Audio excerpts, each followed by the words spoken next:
रफी साहेबांची सांगीतिक वाटचाल तब्बल 36 वर्षांची, म्हणजेच 1944 पासून 1980 पर्यंत. 1944च्या गुलबलोच या पंजाबी चित्रपटात श्यामसुंदर यांच्या संगीतात रफी साहेबांची सांगीतिक वाटचाल सुरू झाली. ते गाणं होतं गोरेनी हेरेनी तेरी याद ने आन सताया, तेरी याद ने आन सताया. आणि गाणं संपलं 1980ला लक्ष्मीकांत प्यारेलाल यांच्या संगीतात आसपास या चित्रपटातील ते गाणं होतं तेरे आने की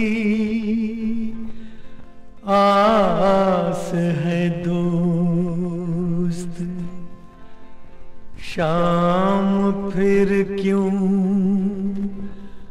उदास है दोस्त.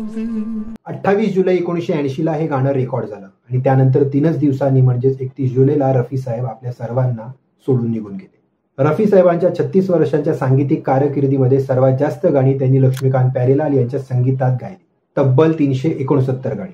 त्यानंतर शंकर जयकिशन यांच्या संगीतात 341 गाणी, चित्रगुप्त यांच्या संगीतात 247 गाणी, रवी यांच्या संगीतात 235 गाणी, OP नय्यर यांच्या संगीतात 197 गाणी, कल्याणजी आनंदजी यांच्या संगीतात 169 गाणी आणि फक्त कल्याणजी बहीणकडे 13 गाणी, नौशाद यांच्या संगीतात 149 गाणी, मदन मोहन यांच्या संगीतात 169 गाणी, RD बर्मन यांच्या संगीतात 122 गाणी, उषा खन्ना यांच्या संगीतात 114 गाणी, सोनिक ओमी यांच्या संगीतात 104 गाणी, N दत्ता यांच्या संगीतात 102 गाणी, SD बर्मन यांच्या संगीतात 96 गाणी, हेमंत कुमार यांच्या संगीतात 31 गाणी आणि मराठीमधील 14 गाण्यांपैकी 13 गाणी श्रीकांत ठाकरे यांच्या संगीतात रफी साहेबांनी गायली.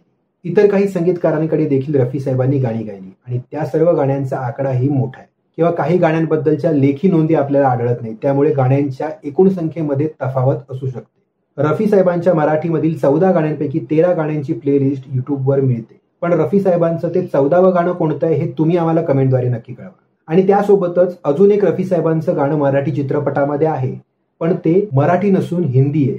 ते गाणं कोणतं हे सुद्धा तुम्ही आम्हाला कमेंटद्वारे नक्की कळवा. एक छोटीशी हिंट देतो की या दोन्ही गाण्याचे संगीतकार आहेत M शफी आणि यापैकी एका गाण्यामध्ये एका हिंदी विनोदी अभिनेत्याने भूमिका सुद्धा केलेली आपल्याला पाहायला मिळते. 369 गाणी रफी साहेबांना गायला लावून LPनी एक उच्चांक गाठलाय, जो कदाचित आजवर कोणालाही मोडता आलेला नाही. पण तुमच्याकडे जर याविषयी अधिक माहिती असल्यास आम्हाला कमेंटद्वारे नक्की कळवा. आमच्याजवळ उपलब्ध असलेल्या लेखी पुराव्यांच्या आधारे गाण्यांची संख्या सांगण्यात आली आहे, पण काही गाण्यांच्या नोंदी आढळत नाहीत, त्यामुळे गाण्यांच्या एकूण संख्येमध्ये तफावत असू शकते. पण जर तुमच्याकडे याविषयी सुद्धा अधिक माहिती असल्यास आम्हाला कमेंटद्वारे नक्की कळवा. आमच्याकडे यापुढे जसजशी अधिकाधिक माहिती उपलब्ध होईल तसतशी तुमच्यापर्यंत पोहोचवण्यासाठी आम्ही नक्की प्रयत्न करू. पुन्हा भेटूच एका नव्या भागात एका नव्या ऑफबीट गोष्टीसोबत.